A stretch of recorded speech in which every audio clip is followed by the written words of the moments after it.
we're in the northern region of Quebec, and we can have frost up to June, so we have to be careful. Now you plant your garden.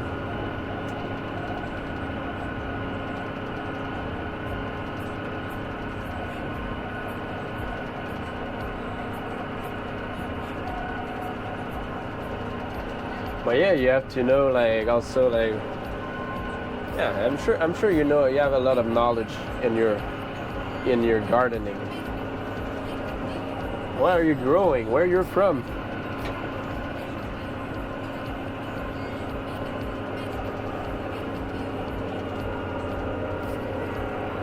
I actually don't farm any garden.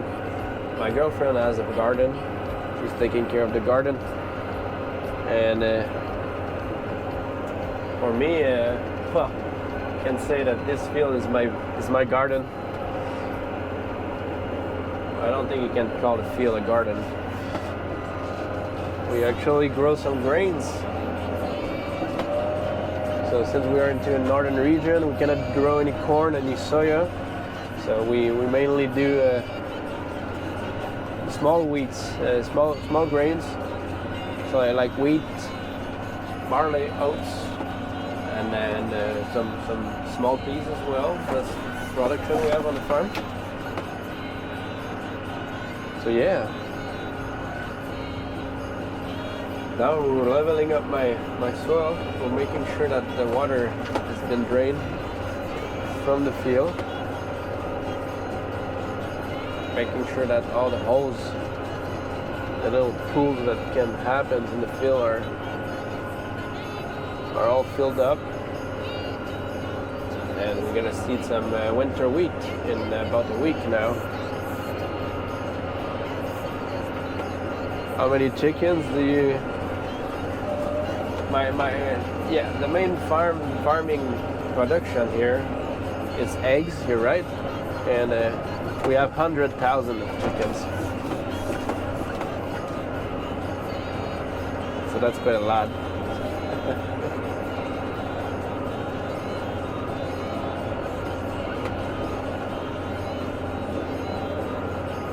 And we cultivate about 600 hectares or 1,500 acres if you prefer there. Don't know which units you're using. Yeah, 100,000, that's a lot. So one egg a day, 100,000 eggs every day. That makes a lot there. And we also have the grading facility. So we grade the eggs, we wash the eggs, we pack them in dozens, and then we build the order for the groceries and we deliver into the groceries in the region. And for the chicken, we also produce the feed. So we have the feed mill. We're mixing the ingredients together to make the feed for the chickens. So we produce about 150 tons of feed every week. And we've got also the grain transport, 4 trucks to transport the grains.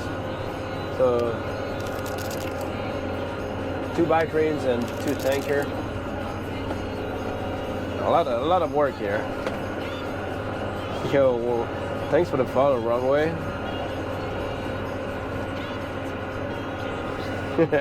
Yeah, we don't count the chickens daily now. But actually, we have a count on the chickens on the start, you know. When we receive the chicks there, we know that we have exactly like 33,000 chicks, for example. Or let's say a bit more there. And then every day we look around and look for the mortality. So any chickens that dies, and it's taking this data is actually taking it's took every day, so we can actually have the exact count of chickens that we have in the chicken house. I say like 100K, but like we're not 110, that's for sure. There will maybe be around 300 or 500 more or less 100K, but it's easier to say like just 100K there. But we could actually know exactly how many chickens there is in the chicken house. Yeah, Dreamore and Trippy, thanks for the follow, guys.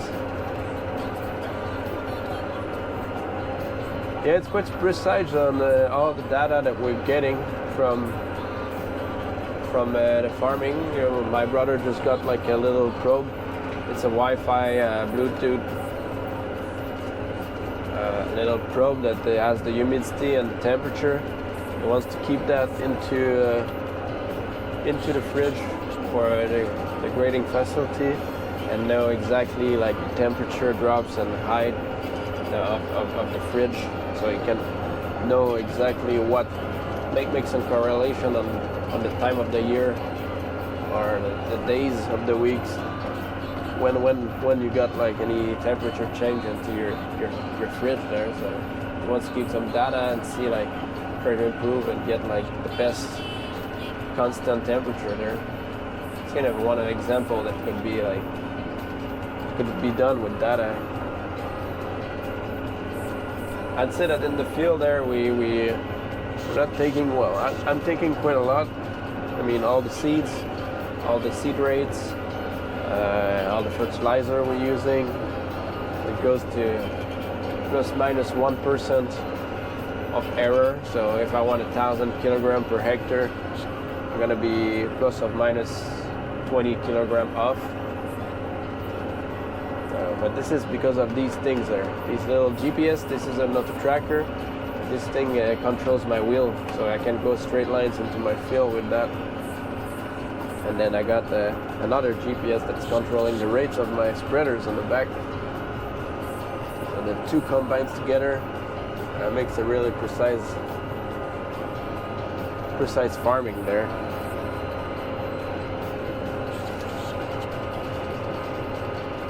Yeah, farmer's life makes it a lot whole easier, that's for sure. Like this morning, you could see me. I was showing up like how there's a robotic arm that go and grabs like 4 boxes of eggs. 1 box of eggs is 15 dozens. So when we picked them up from the chicken house, we put them into racks, plastic racks, so 30 eggs racks, and we pile them up 6 height. So it's 180 eggs in total in 1 box. So the robotic arm there, it's you can kind of control it. Again, yes, there's some, I don't know, there's some fingers there that goes under the boxes, and then you press a button, and there's actually like a pressure air system there that gonna lift up all the box for you, so you don't have to actually put any effort. And this is kind of needed because we do 48 bucks, no 20, yeah, one pallet is 48 bucks, and we do 22 pallets per day. So I don't know how much bucks is that there, but you can imagine that before we were doing it by hand, and it was a really rough job there, and we had a lot of difficulty keeping up the people to work in that position because it was too rough. So that's a great example of like how it makes it easier for us.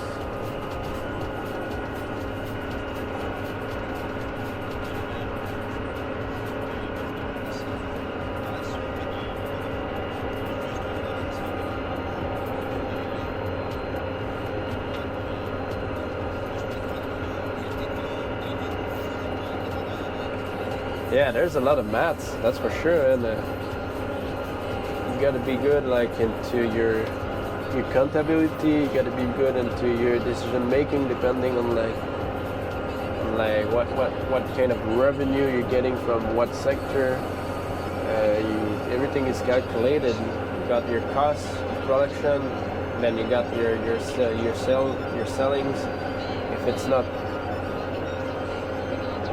you gotta find ways to save always money.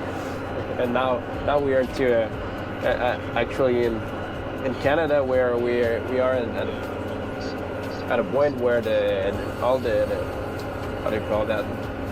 The interest rates are really high, so for the business it's quite hard. We had new chicken houses built in 2013, and they burned in 2018, and we decided to rebuild. And the grading facility also burned, so we rebuilt it too.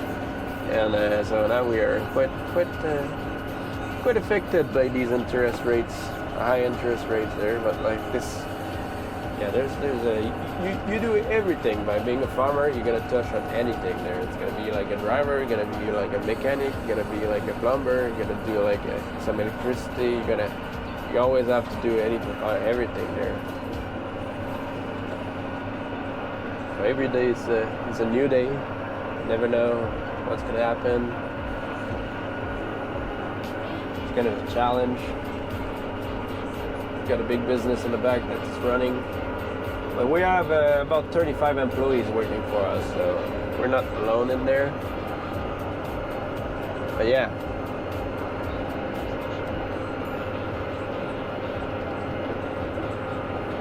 Yeah, I don't own it all. I mean, my dad, he's the main owner there, the main owner, if you wouldn't say there. But me and my brothers and sisters were taking over the farm. So my dad wants to retire in 2 years and a half now. So yeah, we're taking over the farm. It's a family business.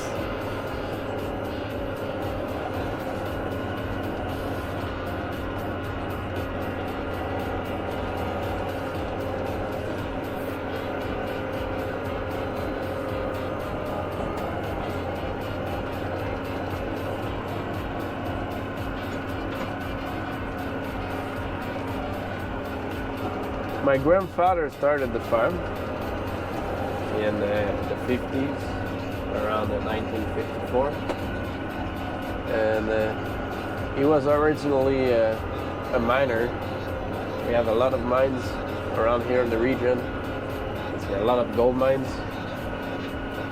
and he was quite tired of the mining. He wanted to start like his own farm. And he started by going like from door to door selling his eggs there, and now we are actually selling our eggs in all the groceries in the region, and we have our name, the brand, and me and my brothers and my sister, we are the third generation, so it's really nice.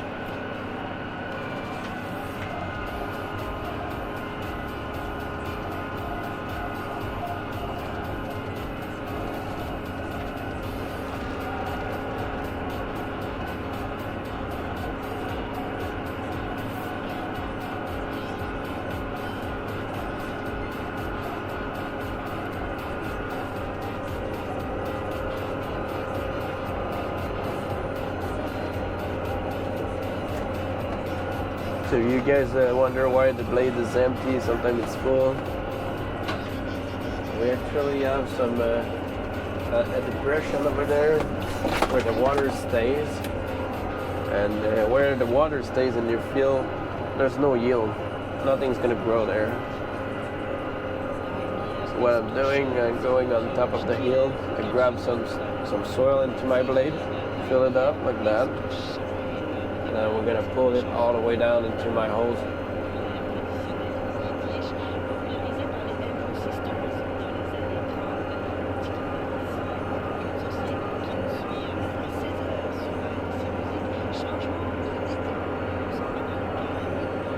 About right here, I'm gonna dump everything up. There you go.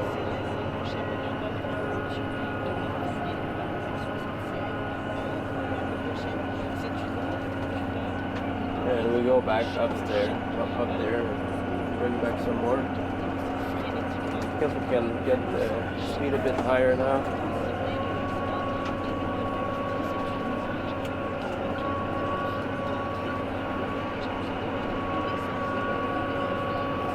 Hey, Ozzy's Jag.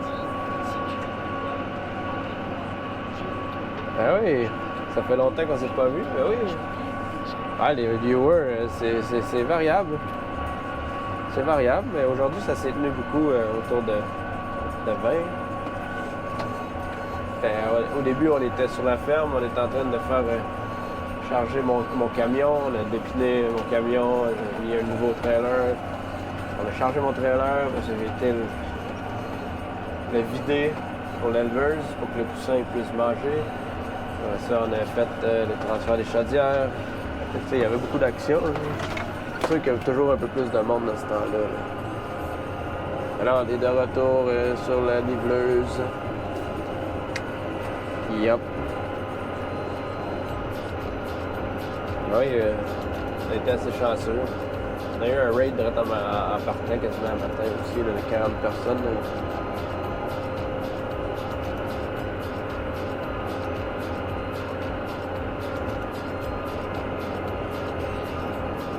No, that's not the same field there, Nico. It's actually a new field. The other field we'll be back at it like in a few weeks. But now we need to prepare this one so that we can seed some winter wheat into it.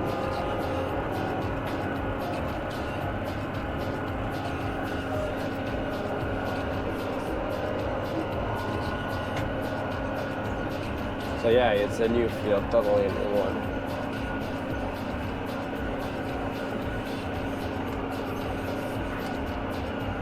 It's much more smooth. The other one needs a lot more work to become like this here.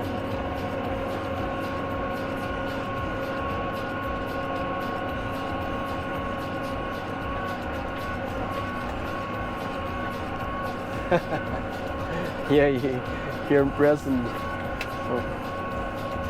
Switching language, yeah, I mean, like, yeah. But I guess knowing the language is a big plus. And I went to study to McGill. It was all in English. I had a lot of friends English. I talked for 3 years in English. So that helped a lot there. But yeah, switching from French to English, not a big deal. Right?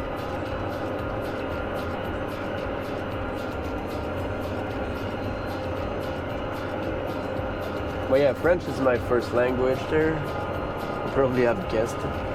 But here in Quebec, we all speak French. It's kind of weird, the rest of the Canada and all the US, everyone speaking English, and we have us alone, surrounded by English people who can speak French. And it's actually not the same French. Well, it's still French, but we have quite a different accent from France. French.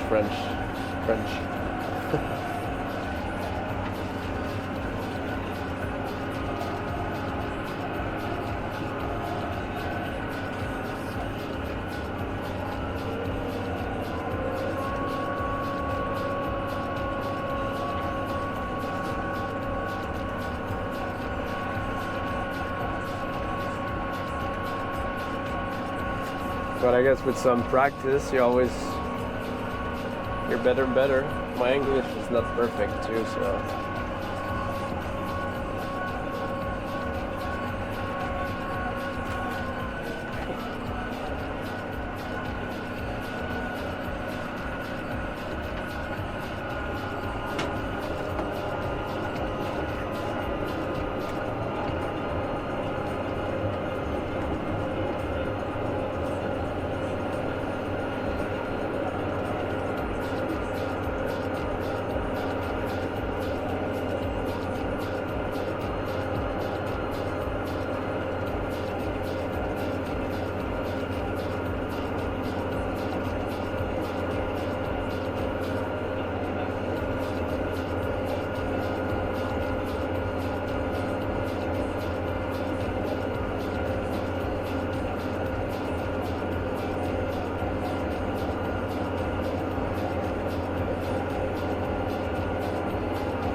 Yeah, when you don't speak or you don't practice, you lose quite fast the language.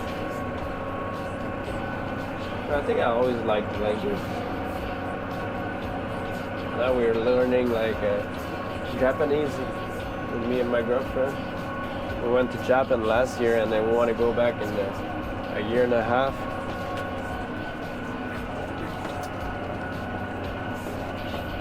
And yeah,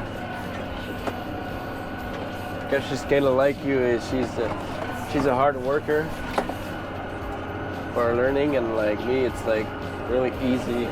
I don't work as hard as her, and I remember quite a lot of stuff.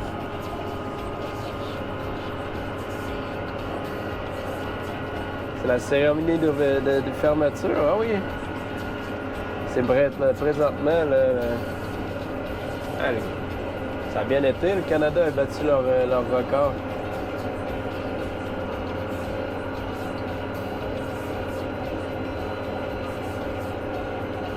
Vous avez eu c'est le nageur, là, je crois, je me rappelle plus comment il s'appelle, mais qui a battu un record olympique, un record mondial même.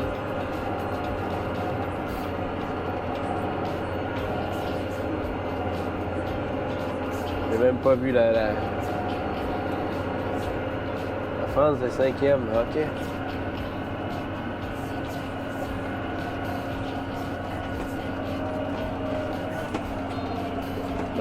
Nice. Yeah, we're just talking about like the Olympic Games that I think it's the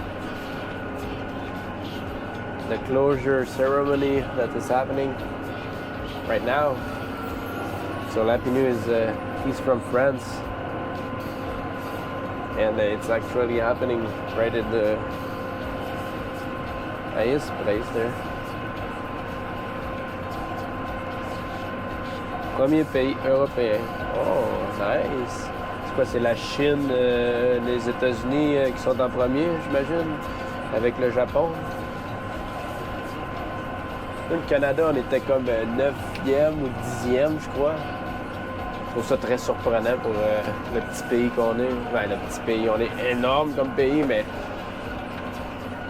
on n'a pas beaucoup de population, ça je veux dire.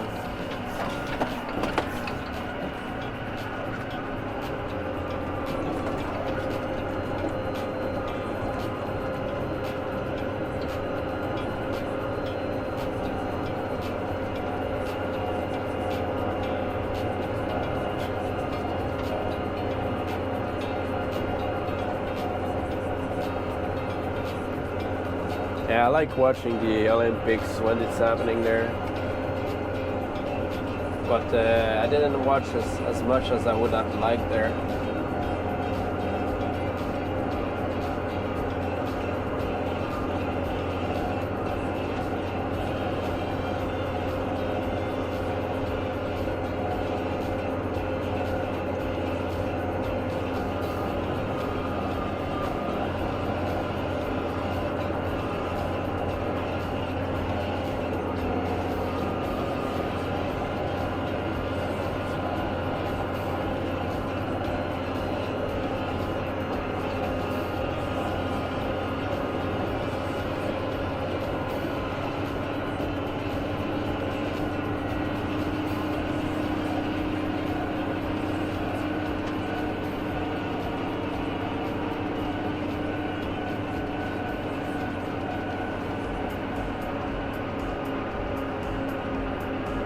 Douzième Canada. Pas si mal, pas si mal. Beaucoup de femmes au Canada qui ont gagné. Beaucoup d'équipes féminines.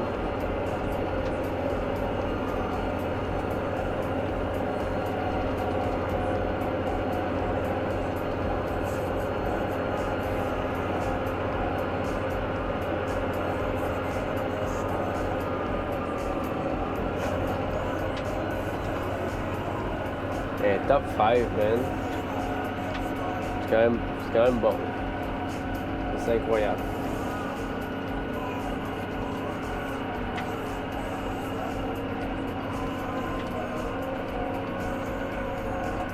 J'avais entendu qu'il y avait le breakdancing aux Olympiques cette année. C'est quand même nice.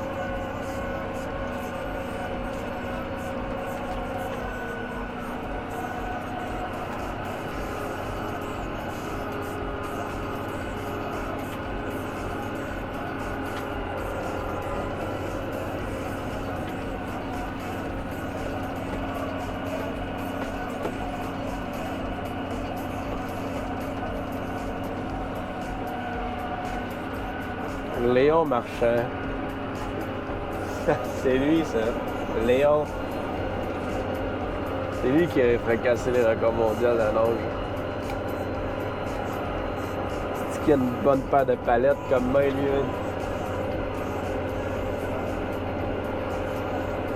Il est grand.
Snoop Dogg qui a éteint la flamme.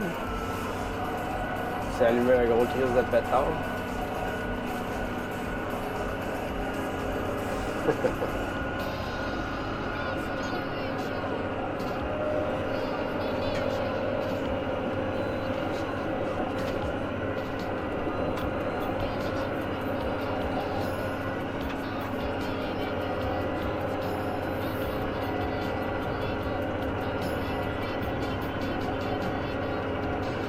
Lapinou est déjà nostalgique.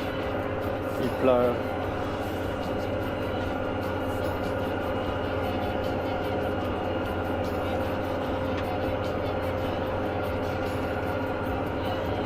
Je sais pas s'ils l'ont ici.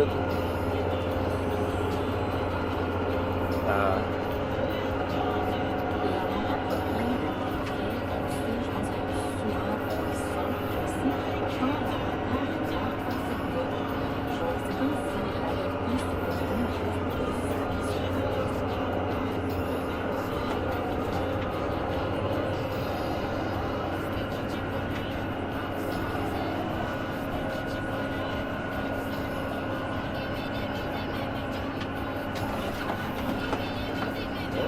Getting somewhere slowly but surely.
Je vais garder la montgolfière avec le vase.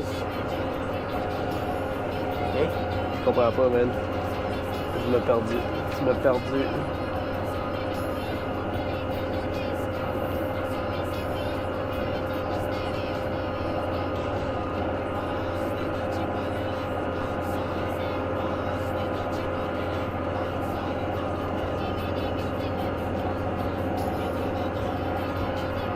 La